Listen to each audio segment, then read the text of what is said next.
Jadi hari ini kita akan bahas lebih banyak soal jaras-jaras ya di medula spinalis, tapi ada beberapa jaras juga nanti yang dia nggak ke medula spinalis sih sebenarnya, tapi masuk ke materinya juga. Oke, jadi pertama kita review dulu ya anatomi dari medula spinalis itu seperti ini teman-teman. Jadi kalau kita lihat secara keseluruhan itu seperti ini ya. Nah, setiap segmen dia ada nervus yang keluar itu kita sebut satu segmen ya. Jadi ini C1, C2, C3, C4, C5, C6, C7, C8 ya. Terus T itu ada 1 sampai 12, L ada 1 sampai 5, S ada 1 sampai 5 ya. Yang membedakan antara level dari medula spinalis sama tulang tulang ini spine ya. Itu kalau cervicalnya tulang spine itu sampai C7 doang, tapi kalau medula spinalisnya sampai C8 ya. Kenapa begitu? Karena dia mulai duluan nih teman-teman. Jadi kalau teman-teman lihat nih yang kanan atas medula spinalis dia udah ada C1 duluan, baru di bawahnya tulang spine yang C1-nya. Seperti itu. Jadi makanya yang terakhir setelah tulang spine yang ke C7 ya itu ada lagi C8 Helfusnya. Oke.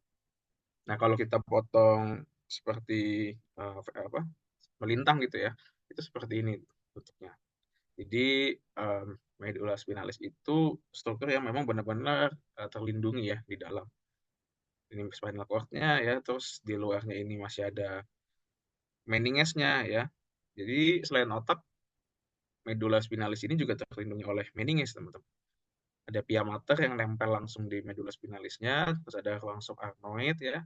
Terus ini arachnoid yang warna hijau lebih tua ya. Di luarnya ada dura maternya. Terus di luarnya lagi itu ada jaringan lemak dan vena-vena ya. Ada plexus-plexus venanya. Terus baru di luarnya lagi itu si tulang spine-nya. Oke. Nah, medula spinalis ini ada dua uh, saraf nih yang keluar ya, anterior root dan posterior root. Anterior root ini yang membawa sinyal motorik ya, afferent. Jadi dari medula spinalis keluar itu lewatnya anterior root. Kalau yang dari luar masuk ke medula spinalis itu yang posterior root. Ya, setelah itu menyatu di sini, terus kebagi dua lagi. Jadi ada anterior ramus dan posterior ramus.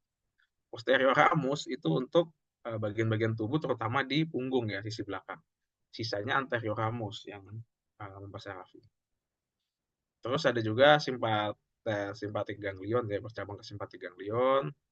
Terus ke ganglion prevertebra juga yang simpatiknya, dan di sampai ke depan aorta itu ada plexus prevertebralis. Kalau ini tadi ya, kalau yang sensorik itu posterior root ya. Kalau yang motorik itu anterior root. Nah, ini teman-teman bisa lihat di sini posterior root ada yang menonjol gitu ya strukturnya. Itu tempat si badan selnya. Jadi kalau teman-teman ingat lagi tipe sel saraf itu kan ada yang bipolar, unipolar gitu ya, multipolar ya di histologi.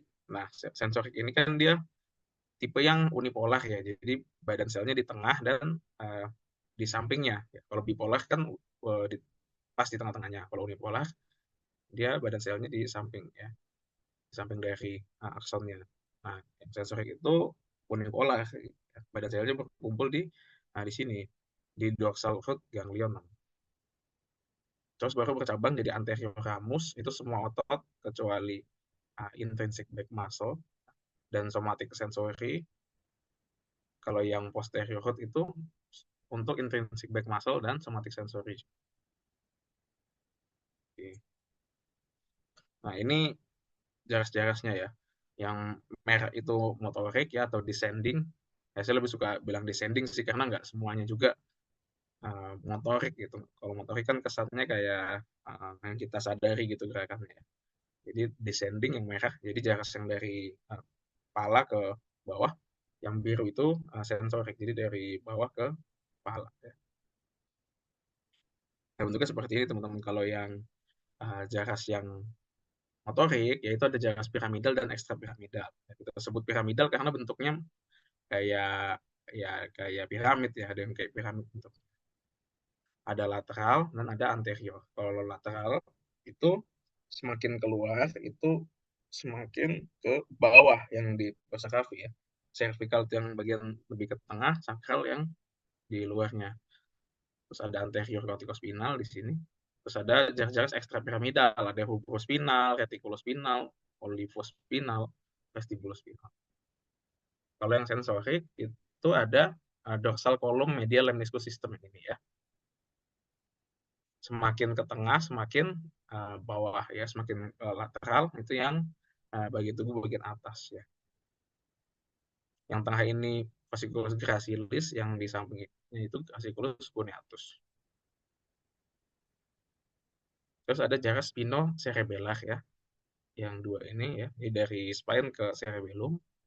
Terus ada anterolateral system, ada lateral spinothalamic tract dan anterior spinothalamic tract. Oke, sekarang kita masuk ke jaras yang ascending ya. Nah, kita perlu tahu dulu proses sensorik itu seperti apa. Jadi proses sensorik seperti ini ya, ada stimulus, misalkan apa? Misalkan sentuhan gitu ya, stimulusnya. Terus ada sensori reseptornya, ada reseptornya di kulit yang menerima rangsang sentuhannya itu. Terus signal transduction ya, jadi mengubah si bentuk sentuhannya ini menjadi sinyal-sinyal listrik. Habis itu transmission ya, transmission melalui neuron. Habis itu perception. Jadi nyampe ke otak, sinyalnya habis itu baru otak membentuk persepsi. Ini tuh apa sih gitu. Ini rangsangan apa melalui pengalaman-pengalaman sebelumnya ya, terus juga dikaitkan dengan hal-hal yang lain. Makanya membentuk persepsi ya. Itulah kenapa kadang persepsi itu tidak sesuai dengan stimulusnya ya, karena udah ada proses dari otaknya.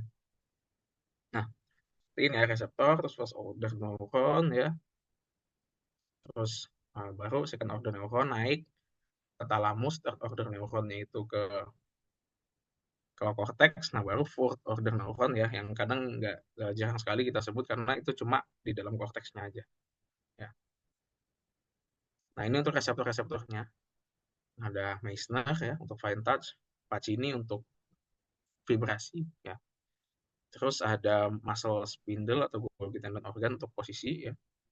Jadi misalkan kita kalau untuk mata, terus kita gerakin tangan, kita kan tetap tahu tuh posisi tangan kita di mana ya. Terus lagi uh, apa posisi tangannya lagi kayak gimana, lagi fleksi kah atau lagi ekstensi, jari-jarinya letaknya di mana itu kan karena kita punya positional sense dari muscle spindle dan Golgi tendon organ ya. Jadi walaupun merem juga bisa kita sadari posisi tubuh. Sama stereogenesis. Nah, ini Golgi tendon organ letaknya di tendon ya, antara otot dengan tulang. Kalau muscle spindle di dalam ototnya. Oke, sekarang kita masuk ke ini proses sensorik tadi ya. Jadi sebenarnya dari ilustrasinya udah ada sebenarnya ya reseptor sel, terus first order neuron, badan sel yang di dorsal root ganglia itu, terus baru second order neuron itu di dalam medulla spinalis. Nah, aksonnya akan crossing di midline tergantung nanti yang mana jarasnya. Kalau di anterolateral system, crossingnya di spinal cord. Tapi kalau dorsal column medial lemniscus pathway, dia crossingnya di brainstem. Terus baru third order neuronnya di thalamus ke cortex, fourth order neuronnya di dalam korteksnya itu sendiri. Nah, penting untuk diperhatikan, posterior column pathway itu dibagi dua ya, fasciculus cuneatus dan fasciculus gracilis. Yang di tengah itu fasciculus gracilis, yang di luar fasciculus cuneatus. Fasciculus gracilis ini buat tubuh bagian bawah, fasciculus cuneatus tubuh bagian atasnya. Terus spinothalamic juga ada anterior sama lateral, spinocerebellar ada anterior dan lateral. Ya. Ini tadi untuk jaras-jarasnya fungsinya ya. Lateral spinothalamic untuk pain dan temperatur, anterior untuk sentuhan ringan dan tekanan, posterior white column untuk discriminative touch ya, jadi membedakan antara dua uh, sentuhan berbeda ya. Jadi misalkan kita disentuh sama orang nih pakai satu jari sama pakai dua jari, kita bisa tahu oh yang ini sentuhannya satu, ini sentuhannya dua karena jadi posterior white column itu ya. vibrasi sama conscious muscle joint sense tadi yang saya bilang kalau merem tetap bisa tahu letak sendi kita di. Terus spinocerebellar ya. Nah, ini untuk muscle joint sense tapi yang unconscious, jadi tanpa kita sadari. Namanya juga ke cerebellum. Fungsinya biasanya lebih untuk koordinasiin gerakannya. Penyilangannya biasanya nggak ada, tapi sebagian anterior cross di spinal cord. Oke. Sekarang yang lateral spinothalamic pathway. Jadi neuron order satunya tadi kan di dorsal root ganglion, ya. Terus bersinaps dengan neuron order 2 di uh, substansia gelatinosa, ya. Habis itu crossing, ya. Biasanya dalam satu segmen spinal cord, jadi agak naik atau turun, terus crossing, baru naik. Naik sampai ke uh, midbrain, ya. Baru disebut spinal lemniscus. Sampai masuk ke talamus, ya.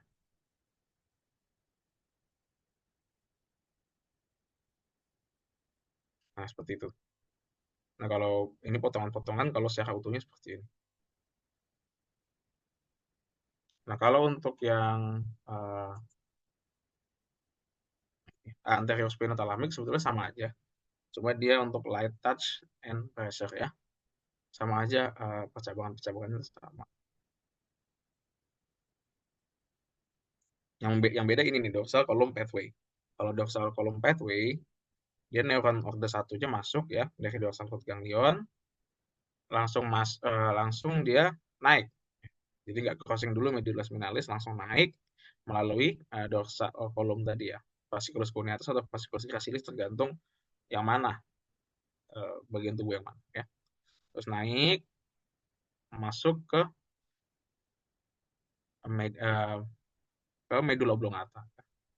Di medulla oblongata ini dia baru crossing ya. Medulla oblongata crossing ya setelah ke nucleus gracilis dan nucleus cuneatus, dia baru crossing naik masuk ke medial lemniscus, yang ini medial lemniscus, baru ke thalamus, baru ke cortex. Nah, sekarang pertanyaannya, neuron order 2-nya ada di mana? Coba ada yang bisa jawab nggak? Kalau dorsal column pathway, neuron order 2-nya di mana?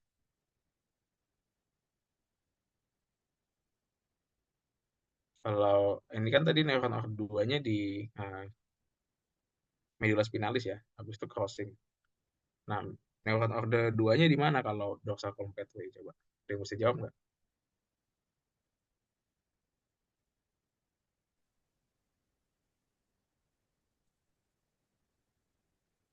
Mulai dari nukleus gracilis sama cuneatus di medulla oblongata, Kak. Iya, bener ya. Jadi waktu neuron order satunya ini masuk, dia kan langsung naik. Langsung naik itu dia masih neuron order satu, neuron order 2-nya itu baru di sini nih di nucleus gracilis dan nucleus cuneatus, baru naik ke thalamus. Atau udah sebagian yang ke cerebellum ya disebut corneocerebellar tract.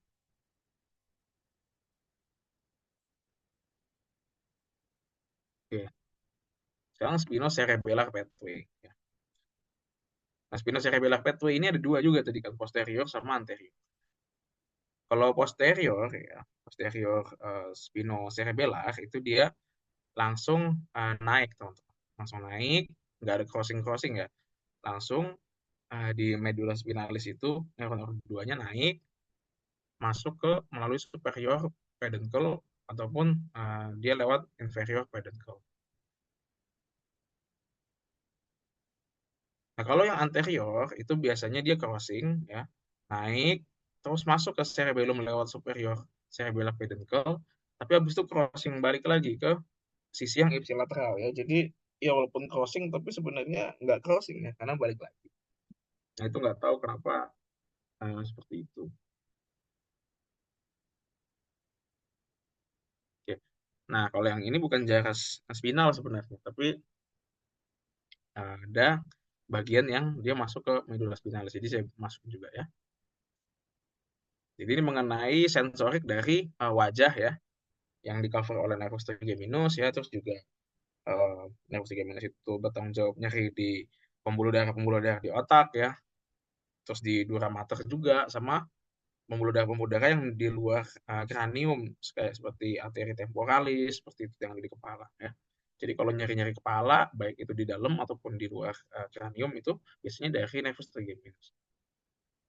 Nah, nervus trigeminus itu punya 3 badan sel ya.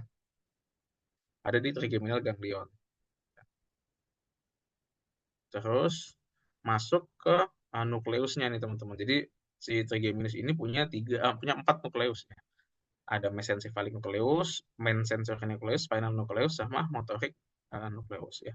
Kalau motor nucleus ini nanti untuk otot-otot yang dipersaraffi oleh nervus trigeminus cabang 3 ya, kayak otot-otot mengunyah gitu. Nah, musculus masseter dan kawan-kawan. Nah, kalau sensorik itu kemana? Dia akan ke main sensory nucleus atau ke spinal nucleus. Setelah itu baru crossing naik ke thalamus ya, ke ventral posteromedial nucleus, baru ke cortex. Oke, ini yang lainnya ada spinotektal ya. Spinotektal itu tuh gerakan mata dan kepala pada stimulus ya. Jadi sesuai dengan namanya, dia dari spine ya, masuk ke tektum ya. Tektum itu kan ada kolikulusnya ya, kolikulus superior dan kolikulus inferior. Kalau teman-teman baca lagi ya, secara potongan anatomi itu tektum itu bagian yang level yang ada kolikulus superior dan inferior. Nah, spinotektal ini dia masuk ke dari spine ya, masuk ke superior colliculus. Kalau spinoreticular dia masuknya ke reticular formation ya, yang ini. Ya, apa itu reticular formation? Jadi reticular formation ini adalah uh, se sejalur gray matter ya, yang diduga itu memainkan peran penting dalam proses kesadaran. Nah, ada lagi spino-olivary tract ya. Jadi yang warna biru ini dari organ-organ persepsi dan dari kutan itu masuk ke nucleus olivarius inferior. Habis itu baru ke cerebellum. Makanya disebutnya spino-reticular. Spino-olivary tract.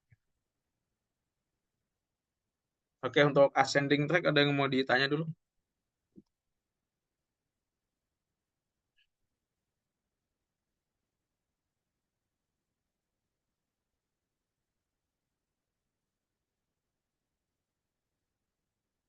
Oke, kalau belum ada kita lanjut ya untuk yang descending tract.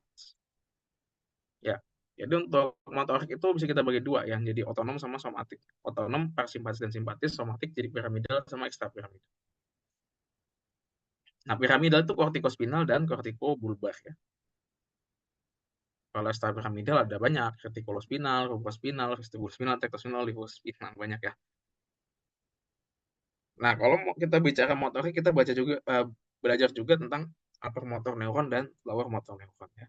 Secara umum, kalau neuron motorik yang somatik itu dia neuronnya ada dua ya, ordo pertama dan kedua. Kalau dia kerusakannya di neuron ordo 1, dia biasanya lesinya jadi UMN. Tapi kalau di neuron ordo 2 jadi LM. Nah, kalau kita periksa pada pasien, ini bisa beda nih, tergantung kerusakannya. Kalau LMN, dia yang kena itu motor komponen dari muscle, ya, dari muscle-nya. Jadi, ya lebih lemas ototnya karena dia nggak bisa kontraksi. Tapi kalau UMN, biasanya yang lebih terkena itu neuron yang inhibitoriknya ya. Karena kalau di upper motor neuron itu kan banyak tuh sarafnya ya. Dan masih ada proses-proses seperti inhibisi otot dan lain-lain ya. Ada modulasi kontraksi seperti itu. Jadi kalau kena biasanya lebih banyak saraf-saraf seperti itu yang kena, jadinya ototnya juga beda paralisisnya. Kalau LMN kelumpuhannya vaksin malah lemes. Tapi kalau UMN kelumpuhannya spastik pada awal-awal ya. Terus refleksnya kalau LMN hiporefleks ya, 0 atau 1 gitu refleks. Tapi kalau UMN hyperrefleks bisa +3, +4, bisa klonos juga. Nah, muscle tone-nya kalau UMN justru hipertonik. Kalau LMN itu hipotonik.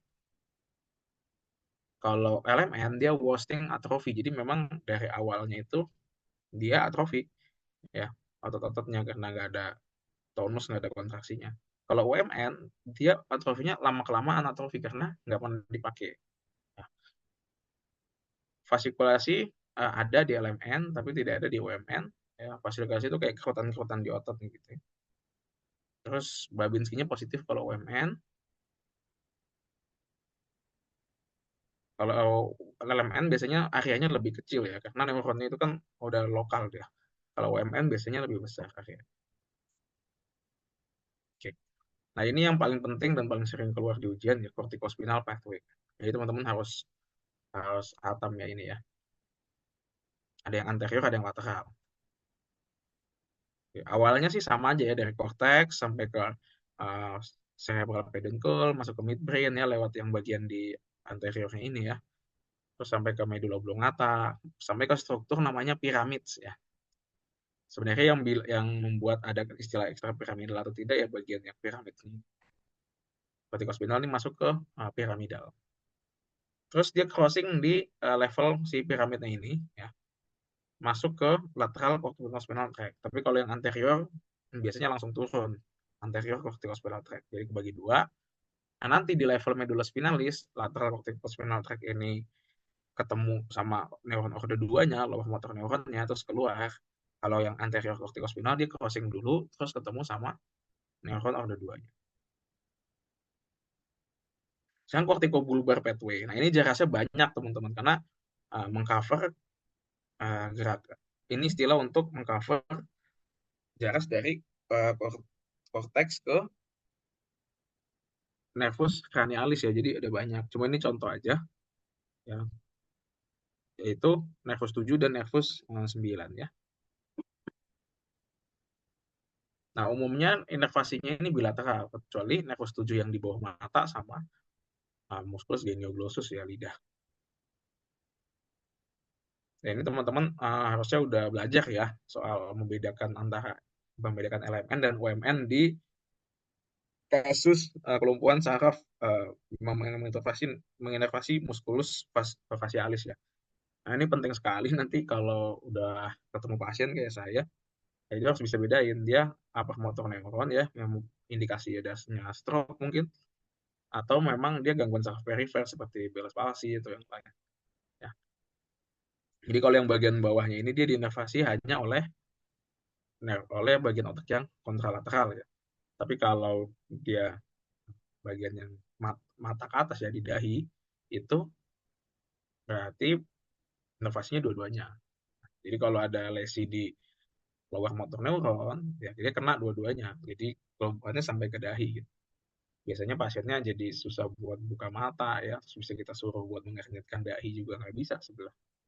Tapi kalau dia lesinya di UMR, ya justru hanya bagian bawahnya saja. Yang bagian atasnya di backup sama sisi yang kontralateral. Kalau musculus genioglossus juga dia crossing ya, dari motor cortex ke hipoglossal nucleus, habis itu baru nervus hipoglossus menginervasi otot-otot lidah yang intrinsik maupun yang ekstrinsik ya. Oke, terus tadi yang piramidal, sekarang ekstrapiramidal. Ada jaras retikulospinal ya. Jadi kalau jaras retikulospinal seperti namanya uh, dia ada banyak ininya, ada sesuai namanya dia dari reticular formation ke spine ya. Nah, dia banyak jaras-jarasnya itu. Terus dia juga menerima informasi dari thalamus dan dari cerebral cortex. Nah, fungsinya kalau udah ada kaitan sama reticular formation biasanya lebih ke kesadaran ya. Ada rubrospinal. Rubrospinal ini dari head nucleus ke spine ya. Ya, memang kan kalau bahasa Latinnya head itu ya rubro ya. Jadi dari head nucleus ke spine itu rubrospinal. Nah, lower motor neuronnya juga di level medulla spinalisnya di bawah. Terus ada vestibulospinal ya. Vestibulospinal ini dia mendapatkan informasi dari organ-organ vestibular baik di cerebellum maupun di telinga ya ke lateral vestibular nucleus, habis itu baru ke spine. Kalau tektospinal dari superior colliculus ya menerima informasi dari gerakan bola mata baru ke spine. Nah, ada lagi olivospinal ya. Kalau olivospinal dia pusatnya di inferior olivary nucleus, menerima informasi dari head nucleus, globus pallidus sama cerebral cortex. Nah, ini fungsi-fungsinya corporospinal ya, atau mengatur kesesuaian informasi antara korteks dan cerebrum terkait posisi tubuh melalui red nucleus. Jadi misalkan ada gerakan tubuh kita yang berkontradiksi nih, atau misalkan menurut cerebellum kan dia organ keseimbangan kita, kalau jalan kan otomatis seimbang ya, kontraksi otot-ototnya di kaki, di tangan, semua kan terkoordinasi. Nah, supaya nggak ada kontraksi dan relaksasi otot yang bentrok antara cerebrum dan cerebellum ya, ya harusnya cerebellum itu di relay dulu ke red nucleus, baru habis itu ke spine. Terus ada reticulospinal ya, menghubungkan reticular formation di brainstem dan spine-nya, jadi fungsi untuk kesadaran. Vestibulospinal menghubungkan nucleus vestibularis dengan vestibular organ dan spine. Tectospinal mengatur posisi tubuh melalui posterior colliculus tadi ya. Nah, superior colliculus harusnya ini salah. Terus jelas olivospinal ya. Nah, ini belum ada fungsi yang jelasnya buat apa.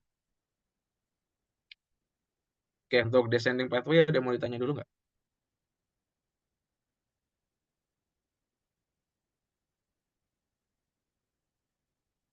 Oke, kita lanjut ke lesi-lesi ya. Ini kita review lagi. Nah, jadi kalau kamu lihat medula spinalis, bayangin seperti ini ya. Jadi di dorsal ini full sensorik ya, dorsal column medial lemniscus pathway. Terus di bagian samping dan depan itu dia campuran, ada motor dan sensorik. Oke. Kalau dia yang terkena hanya dorsal column pathway ya, nanti jadinya seperti ini teman-teman. Yang hilang itu hanya kemampuan untuk propriosepsi ya, dan two point discrimination-nya. Sama gerakan-gerakan motoriknya jadi kurang tersinergi karena tadi propriosepsinya, sensoriknya kan dia dibawanya di dorsal column pathway ya. Nah, sisanya gimana? Ya kalau memang lesinya hanya terisolasi di dorsal column pathway ya seperti ini. Ya, berarti motorik, sensorik yang lainnya buat suhu, nyeri, ya tidak terganggu.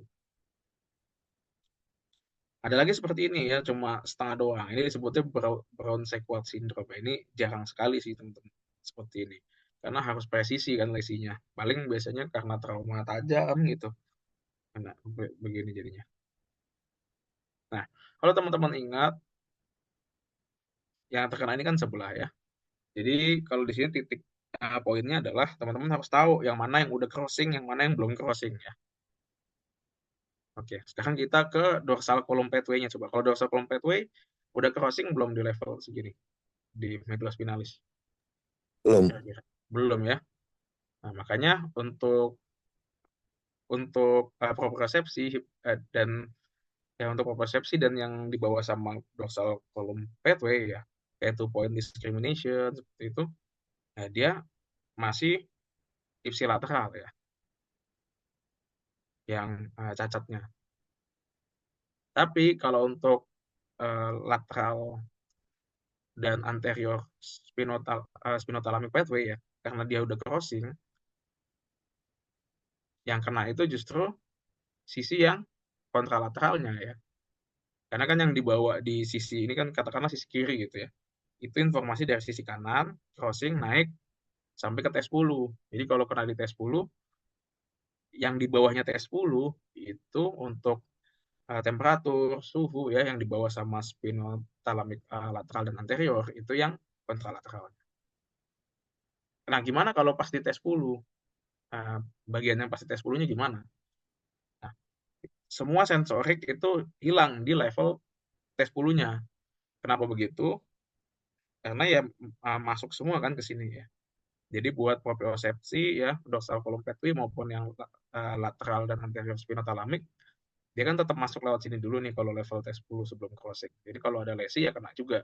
Dia level T10 di tes di kalau ada lesi di T10, di level T10-nya di ipsilateral itu dia baru loss of sensory quality untuk semuanya. Nah, sekarang gimana kalau motorik? Motorik itu udah crossing apa belum di atas?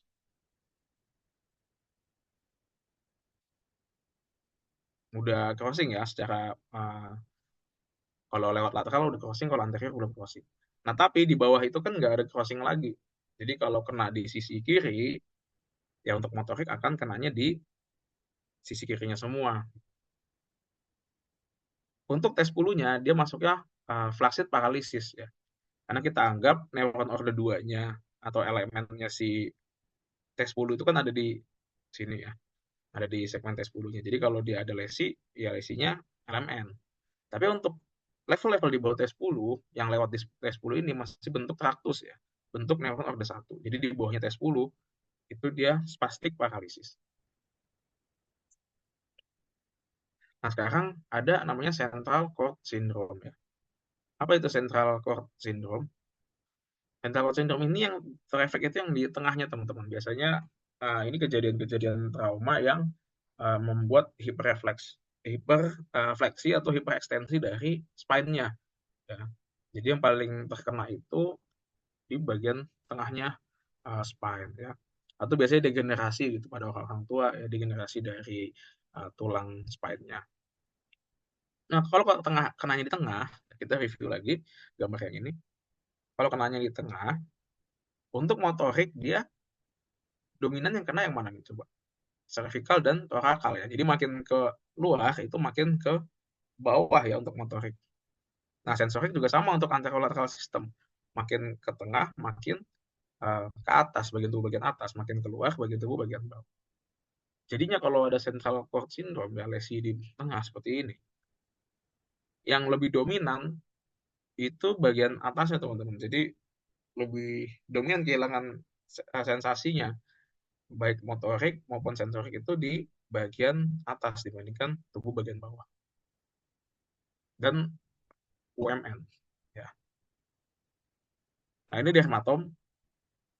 Ini nggak harus diapalin semua, tapi kalau mau diapalin semua juga nggak apa-apa. Ini kan mentoringnya ke anak-anak anatomi klub ya. Jadi kalau mau belajar lebih nggak. Cuma yang menjadi patokan, T4 itu di nipple ya, T10 itu di umbilikus. Ya ini harus tahu ya. Terus, nah ini kalau di selangkangan L1. Udah itu aja sih.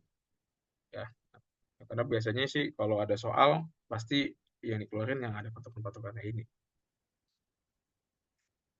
Jadi seperti ini ya teman-teman, untuk yang cervical itu sampai ke tangan, di tangan itu kombinasi ya cervical sama thoracal T1 T2, terus baru kaki itu L1 sampai S ya, S4. S4 itu S4 S5 di bagian bokong. Oke, ada yang mau ditanya? Buat keseluruhan udah selesai presentasi.